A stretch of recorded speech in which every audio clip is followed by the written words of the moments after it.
I was like, okay, what's the most insane thing I can do to like show people how cool this is? So I created a Discord and just put my bot in there without any security because back then I didn't even had sandboxing built in. It was just very early. And I just worked in the open. I basically built now OpenClaw with OpenClaw and debugged it and then asked the model, it's like, oh, do you see this tool called? No, I see nothing. It's like, oh, check your own source code and did all a bunch of other stuff. And people saw it and then they understood. And when you put it in Discord like this, what kind of access did you give it? Did you also give it like all your tweets, for instance? Like what kind of like knowledge did it have about you? Not all my tweets, it's too many.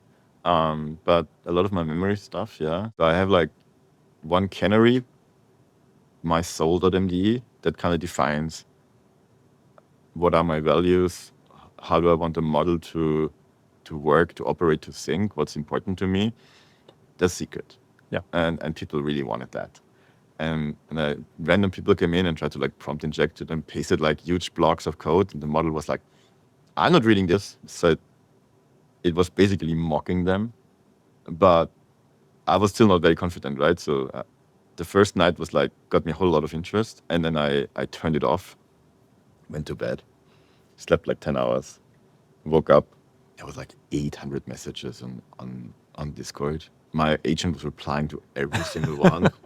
I freaked out. Like I turned it off again. I read through every single thing, and at some point I chilled out because it actually didn't do anything malicious. It didn't even manage to get my soul.md out. I'm not saying this is. I'm sure prompt injection is possible, but it's not as easy as people think it Right. is. In the grand scheme of things, it was actually performing the way you wanted it. Yeah. My big mistake was I disabled it, but I forgot that I actually had a launch daemon.